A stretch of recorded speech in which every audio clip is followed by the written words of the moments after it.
In the fall of 1957, in a rented house outside Lincoln, Nebraska, Harold Ferris came home from his shift at the rail yard and found his wife, Louise, sitting at the kitchen table with every single bill they owed spread out in front of her like a hand of cards nobody wanted to play. They had argued about money twice that same week already.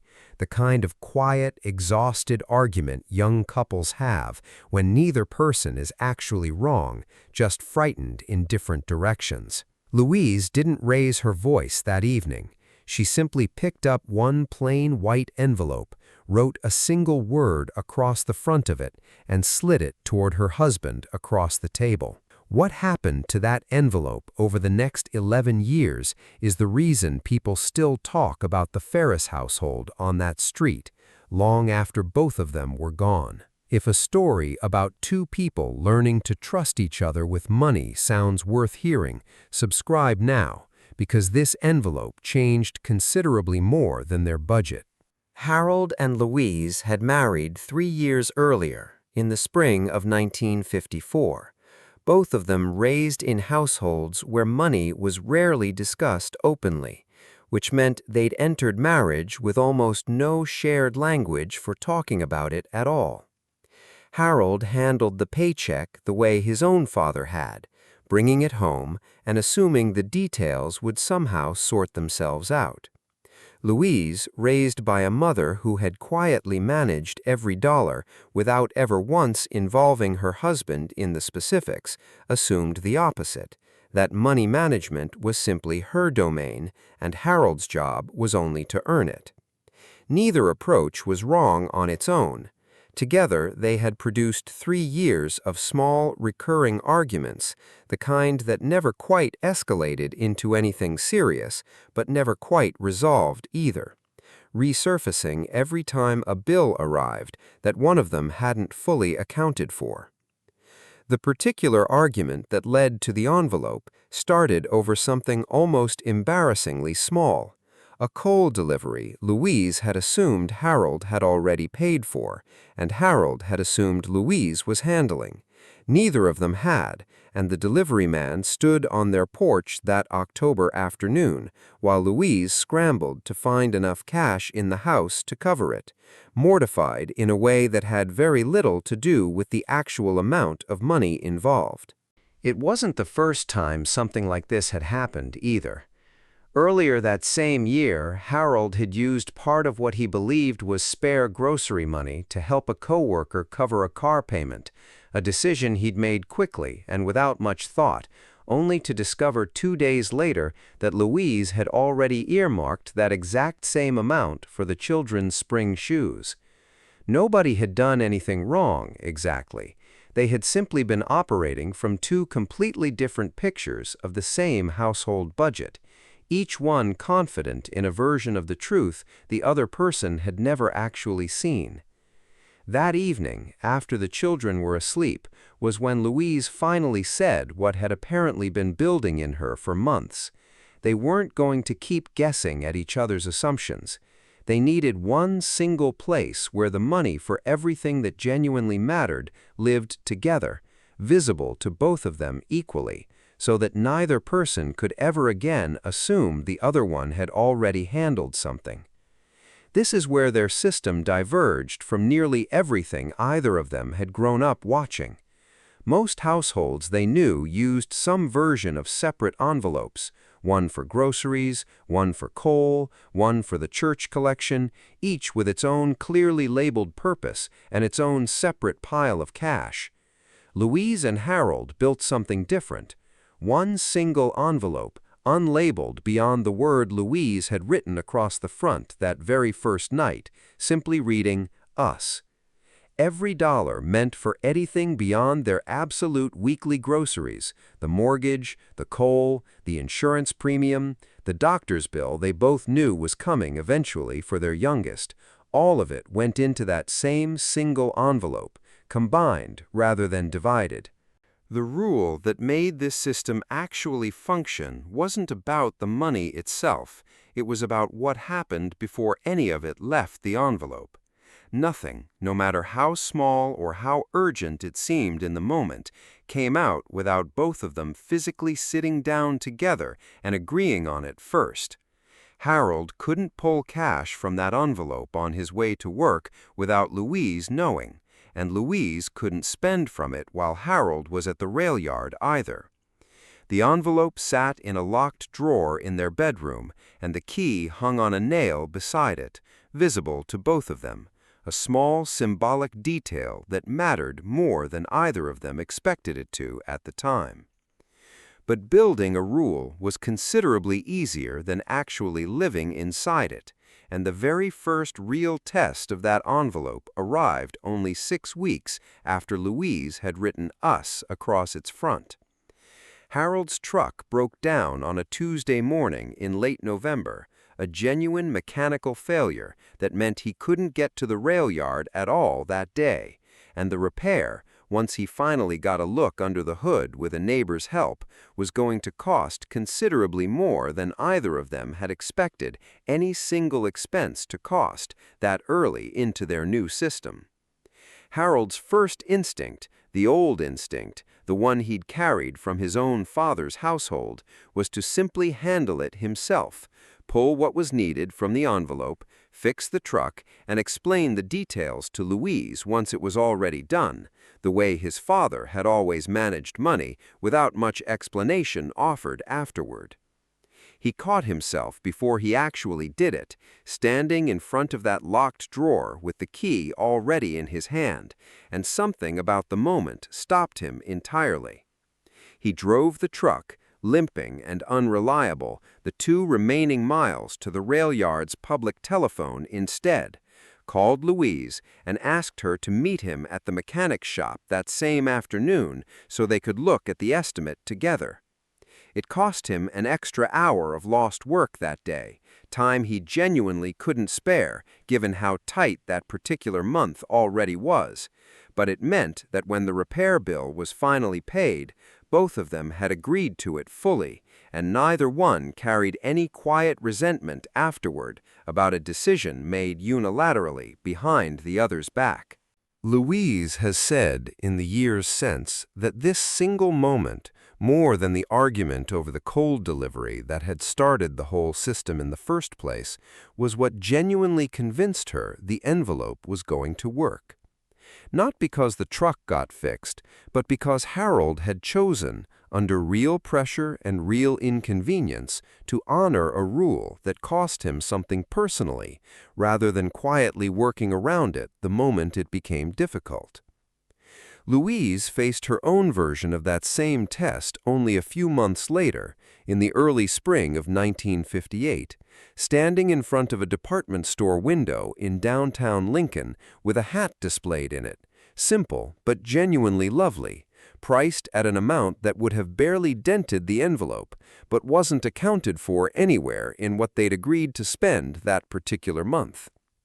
She has admitted, decades later, that she stood outside that window considerably longer than she probably should have, turning over every reasonable justification she could think of for why this particular purchase might not really need Harold's input at all, given how small it actually was in the grand scheme of everything the envelope covered.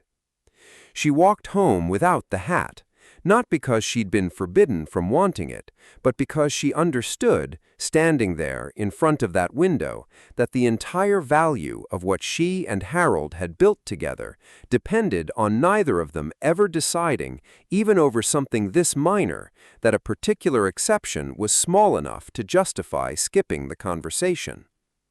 She mentioned it to Harold that same evening at their regular table, half expecting him to dismiss the whole thing as too trivial to matter.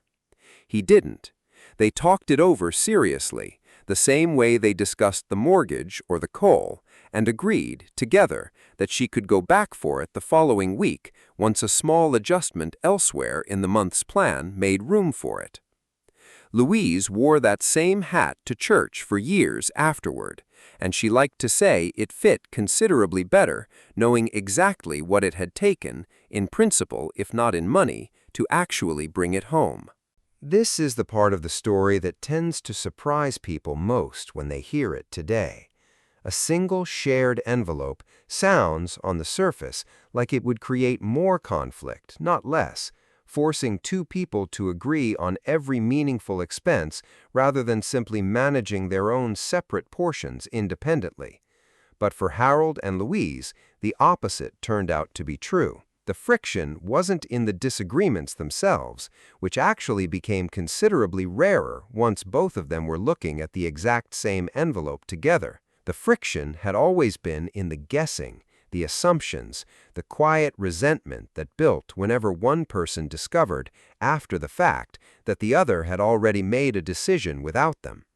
Removing the guessing removed most of the conflict along with it. There was a harder test still waiting, one that arrived roughly 2 years into the marriage, in the spring of 1959, when Harold's hours at the rail yard were cut nearly in half, following a slowdown that affected the entire regional line. Their income, already carefully managed, suddenly needed to stretch across considerably less than either of them had planned for, and the envelope, for the first time since Louise had written that single word across its front, genuinely wasn't going to be enough to cover everything it usually held. This is where the shared visibility of their system proved its real value, considerably more than it had during the truck repair 2 years earlier. Because both Harold and Louise had been watching that envelope together week after week, neither one was blindsided by how serious the shortfall actually was. They sat down together, the way they always did, and made hard decisions jointly rather than separately, decisions that might have caused real damage to their marriage if either of them had been forced to make them alone and explain the consequences to the other one afterward. They spent nearly an entire Sunday afternoon that spring going through the ledger line by line, identifying every single expense that could reasonably be reduced or postponed without endangering anything essential to the children's well-being. It wasn't a comfortable conversation, and there were moments, Louise later admitted, when old habits threatened to resurface, a flash of frustration at Harold for the hours being cut, a flash of guilt from Harold for circumstances entirely outside his control. But because they were working from the exact same numbers, sitting at the exact same table, neither person could quietly blame the other for a version of events only they themselves fully understood. The church collection shrank for several months, something Louise found genuinely difficult to accept but understood was necessary. A planned visit to Louise's parents in Omaha, meant to introduce their newborn daughter, got postponed by nearly half a year. Harold took on extra work wherever he could find it, hauling coal for a neighbor on his days off. Work that paid poorly, but paid immediately, every cent of it going straight into that same shared envelope the moment he earned it. They made it through that stretch without falling behind on the mortgage, without borrowing from either set of parents, and without a single argument that Louise later described as genuinely bitter, a claim that surprised even her own sister when she heard it, given how difficult that particular year had actually been for nearly everyone on their street. Louise has said the difference wasn't that the hardship hurt any less. It was that neither of them ever once felt like they were facing it alone, hiding a private version of the truth from the person sleeping beside them every night. By the time their third child was born in 1961, the envelope system had become so deeply woven into how the Ferris household operated that neither Harold nor Louise could easily imagine managing money any other way. It had evolved slightly by then, no longer a single loose stack of cash, but a small ledger kept alongside it, tracking every dollar that went in and every dollar that came back out, still requiring both signatures, quite literally, before any withdrawal was considered final. The idea for the signatures had actually come from their oldest son, not quite 7 years old at the time, who had watched their parents at that same kitchen table so many times that he'd begun imitating the ritual with his own toy money, insisting that both his stuffed bear and his wooden soldier needed to agree before any pretend purchase could be made. Harold and Louise found this considerably funnier than they probably should have, until they realized the boy had, without meaning to, put his finger on exactly why their system worked as well as it did. Their oldest son, old enough by then to notice what his parents did every Sunday evening at that same kitchen table, later described watching them sit together with that envelope as one of his clearest childhood memories. Not because the ritual itself was especially dramatic, but because it was so completely ordinary, a quiet, weekly proof that his parents were always, without exception, working from the exact same information. There was one final test of the system worth telling, arriving in 1963, nearly 6 years after that first envelope had been created over an argument about coal. Harold's own mother fell seriously ill that winter, requiring a hospital stay considerably more expensive than anything the family had budgeted for, an emergency that fell entirely outside anything their shared envelope had ever been designed to absorb on its own. This was the moment, more than any other in their marriage, when the old instinct might reasonably have resurfaced, the temptation for Harold to simply handle his own mother's care privately, protecting Louise from a decision that felt, in some sense, like it belonged to his side of the family alone, rather than to both of them jointly. He didn't. He brought it to that same kitchen table instead, the way he had every significant financial decision for 6 straight years by that point, and together he and Louise worked out a plan that stretched their resources further than either of them believed was genuinely possible, drawing down savings they'd built specifically for emergencies exactly like this one, money that existed only because that single shared envelope had taught them year after year to set something aside consistently rather than spend right up to the edge of whatever they earned. Harold's mother recovered fully within a few months, and the family's finances, strained but never truly broken, recovered alongside her. Louise has said that watching her husband choose to bring even his own mother's care to their shared table, rather than quietly handling it alone, was the moment she finally understood the envelope had stopped being simply a budgeting tool years earlier. It had become something closer to a promise the two of them renewed every single week, a small physical symbol of the fact that whatever happened to either of them individually, they had already agreed, long ago, to face it together. Harold and Louise Ferris kept some version of that same envelope system for the rest of their 40-year marriage, though the ledger eventually gave way to a proper checking account by the late 1960s, and the physical envelope itself was eventually retired sometime in the early 1970s, its job effectively taken over by a joint bank statement both of them still reviewed together every single week without fail. When Harold passed away in 1994, their daughter, going through her parents' old belongings, found that original envelope tucked inside a cedar chest, the single word, "us," still faintly visible across the front in her mother's handwriting, worn thin at the folds for more than a decade of constant handling. Beside it, folded carefully, sat a small ledger page dated from that very first autumn, listing a coal delivery, an amount, and 2 initials, H and L, signed side by side the way every entry after it would be for years to come.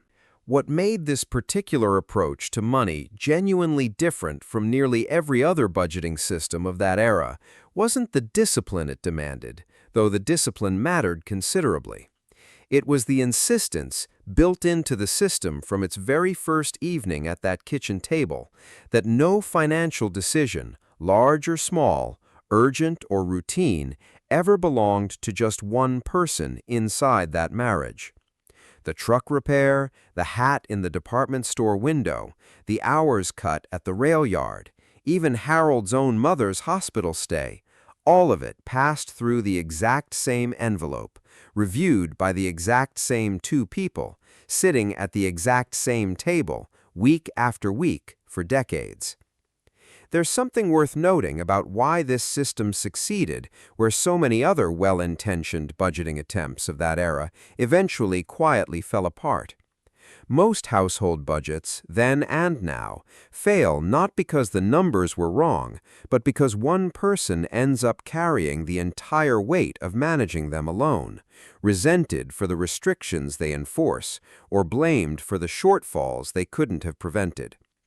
Harold and Louise's envelope removed that particular danger almost entirely, simply by refusing to let either one of them become the sole keeper of a burden meant to belong to both. Neither of them was ever cast as the strict one or the careless one, roles that so easily calcify inside a marriage once money decisions become the responsibility of only one partner. They were, instead, always and only two people looking at the exact same envelope together. Louise outlived her husband by nearly a decade, and in her final years she liked to tell her grandchildren, whenever the subject of money came up, that the envelope had never really been about the cash it held at all. It had been about refusing to let either one of them carry a financial burden alone, a promise renewed quietly every single week, long after either of them could have easily told you exactly how much money had actually passed through it across the years.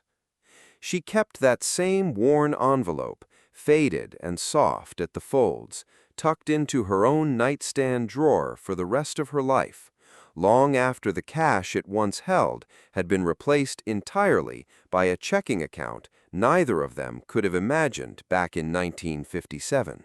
If Harold and Louise's story reminded you that money problems are rarely just about money, subscribe now, because we bring a true story like theirs every single week. And tell us honestly in the comments, could you and your own partner manage every single bill from one shared envelope, agreeing together before a single dollar ever left it? We'd genuinely love to know, and we read every response.